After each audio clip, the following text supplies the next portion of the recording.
Hello, good morning students. Class 10th subject Sanskrit. आज हम video बना रहे हैं 25B। लेसन हमारा चल रहा है 5।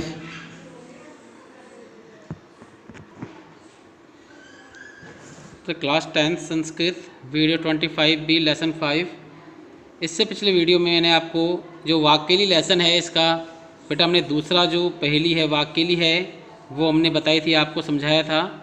आज हम इस वीडियो के अंदर पहली नंबर 3 जो थर्ड है वो पढ़ाएंगे। तो देखिए, ध्यान सुनिए बेटा कि रवे कवे किम समरस्य सारम कृषे भयम किम किम अदंति भृंगा सदा भयम च अपि अभयम केशाम भागीरथी तीर समाश्रिता नाम। देखिए बेटा, मैंने आपको पहले बताया था कि पहलियां दो प्रकार की होती हैं, स्वपदोत्तर और अस्वपदोत्तर। तो जिनके पदों में ही उत्तर वो स्वपदोत्तर कहलाती हैं, और जिनका आंसर पदों में ना होकर हमें अलग से अपनी मानसिक बुद्धि का सोचकर पता लगाना पड़ता है वो होता है अस्वपदोत्तर पहेलियाँ। तो ये स्वपदोत्तर पहेली के जिनका उत्तर इन्हीं पदों के अंदर दिया गया है। तो देखिए, हम पढ़ते हैं। रवे, रवे यानी होता है सूर्य का, कवे कवि का, समरस्य युद्ध का, सारम सार किम यानी क्या है, सूर्य कवि और युद्ध का सार क्या है, कृषे भयम किम कृषि खेती को या कृषि को, किम किसका, भयम यानी डर है, कृषि को किसका डर है, किम अदंती भृंगा, भृंग यानी भंवरे, किम यानी क्या, अदंती खाते हैं, भंवरे क्या खाते हैं, सदा भयम सदा हमेशा भयम डर किसको है, और अभयम च केशाम और अभय निडर कौन है, हमेशा डरा हुआ कौन है और हमेशा निडर कौन रहता है। भागीरथी तीर समाश्रित नाम, भागीरथी यानी गंगा नदी, तीर यानी किनारे पर, समाश्रित नाम यानी कि आश्रय लिए हुए या किनारे पर रहने वाले लोग।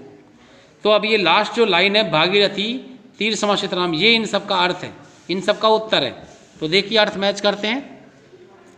पहला है रवि, रवि का सार यानी सूर्य का सार क्या है, शुरू में आ रहा है भा, तो भा का अर्थ होता है प्रकाश, सूर्य का सार प्रकाश है। कवि, कवि का सार क्या है, तो इसमें लिखा है गी, गी यानी होता है वाणी, कवि का सार वाणी है। और समरस्य युद्ध का सार क्या है, तो इसमें लिखा है रथी, रथी यानी होता है वीर, युद्ध भूमि में लड़ने वाला वीर, तो युद्ध का सार वीर है। कृषे भयम किम, कृषि को किसका डर है, कृषि को किसका डर है, इसमें निकलेगा रथी में से ई आगे ती, इति यानी इति जो होती है यानी कि 3 तरह की इति है, अतिवृष्टि, अनावृष्टि और अल्पवृष्टि। यानी कि अतिवृष्टि बहुत तेज बारिश होना, अल्पवृष्टि यानी कि थोड़ी वर्षा होना, और इसके अलावा जो अनावृष्टि है, अनावृष्टि यानी होता है सूखा पड़ना, बिल्कुल भी बारिश नहीं होना। तो इन तीनों से कृषि को हमेशा डर रहता है, क्योंकि तेज बारिश आ गई तो फसल बर्बाद, कम बारिश हुई तो पैदावार कम, और बारिश ही नहीं हुई तो पैदावार बिल्कुल जीरो, यानी कि बिल्कुल कुछ नगण्य हो जाती है। तो कृषि को डर हमेशा किसका रहता है, अतिवृष्टि, अनावृष्टि और अल्पवृष्टि का डर होता है। और भंवरे की मतलब भंवरे क्या खाते हैं, तो इसमें आएगा रस यानी रसम, तो भंवरे जो होते हैं फूलों का रस पीते हैं।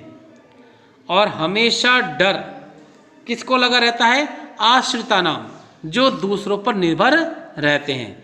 हमेशा डर किसको लगा रहता है, आश्रिता नाम, जो दूसरों पर निर्भर रहते हैं, आश्रित रहते हैं, वो हमेशा दुखी रहते हैं, डरे हुए रहते हैं। और अभयम च केशम, और निडर कौन रहता है हमेशा, इसके लिए पूरा आएगा ये। भागीरथी तीर समाश्रित नाम, भागीरथी गंगा नदी, तीर यानी किनारे पर, समाश्रित रहने वाले लोग, गंगा नदी के किनारे पर रहने वाले लोग हमेशा निडर रहते हैं। समझाया बेटा आपको, फिर सुन लो। इसको लिखेंगे कैसे, पहले लिखेंगे हम पहेली, पहेली में क्या लिखेंगे, इसमें पहले तो ये फर्स्ट में क्या कि रवे डॉट डॉट लास्ट में आश्रिता नाम लिख देंगे, फिर नीचे लिखेंगे हम पहली एरो लगा के अंडरलाइन करके लिखेंगे कि सूर्य का सार क्या है, कोमा कवि का सार क्या है और युद्ध का सार क्या है, क्वेश्चन मार्क कोमा लगाएंगे। कृषि को किसका भय है और भंवरे क्या पीते हैं, क्वेश्चन मार्क। हमेशा डर किसको लगता है और हमेशा निडर कौन रहता है, क्वेश्चन मार्क। फिर नीचे लिखेंगे हम उत्तर में क्या लिखेंगे, सूर्य का सार प्रकाश है, कवि का सार वाणी है, युद्ध का सार वीर है, कृषि को हमेशा डर अनावृष्टि, अतिवृष्टि और अल्पवृष्टि से रहता है, कोमा लगाना सबके बीच में।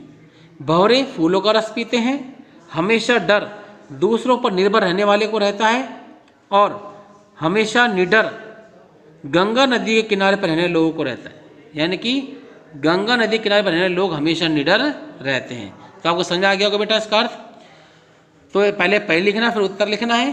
अब देखो यहाँ पर शब्दार्थ ये आपको लर्न करना है। हिंदी मैंने बता दिया कैसे करना है, आपको पहली लिखना है पहले तो, फिर उससे नीचे उत्तर लिखना है। ठीक है बेटा, ध्यान रहे। सह-प्रसंग संस्कृत व्याख्या, पहले सह-प्रसंग लिखेंगे, इसको यहाँ तक कंप्लीट करेंगे। फिर इसमें संस्कृत व्याख्या है, ये लिखेंगे हम यहाँ से यहाँ तक, और ये आपको होमवर्क में करना है। ठीक है बेटा, ये ध्यान रहे। और इसमें देखना कि सूर्य से सारम प्रकाश कांतिया, कि सूर्य सारम प्रकाश, सूर्य का सार प्रकाश, कवे सारम तस्य मधुरवाणी, मैंने आपको वाग वैशिष्ट मुझे क्या लिखेंगे, मधुरवाणी में आसानी से याद कर सकते हैं आप इसको। और युद्ध सारम वीर है, युद्ध का सार वीर है। कृषि उद्योगे इति विता नाम भीति, और कृषि उद्योग को यानी कृषि को हमेशा इतियों का डर लगा रहता है। इति यानी अल्पवृष्टि, अतिवृष्टि और अनावृष्टि, ये लिखा हुआ। और भंवरे ब्रह्मणा सदैव रसम पीवंती, भंवरे हमेशा रस पीते हैं। ये जन निराश्रित भवंती, यानी ये जना जो लोग निराश्रित यानी कि दूसरे पर निर्भर, संति हैं ते सदैव, वे हमेशा ही भयभीता भवंती, भयभीत रहते, डरे रहते हैं। परमच, और दूसरे ये जो गंगाया तीरे, गंगा नदी के किनारे पर आश्रम गृहीत्वा यानी आश्रय लेकर निवसंती रहते हैं। ते वे सब भय मुक्त भवंती, डर से मुक्त होते हैं।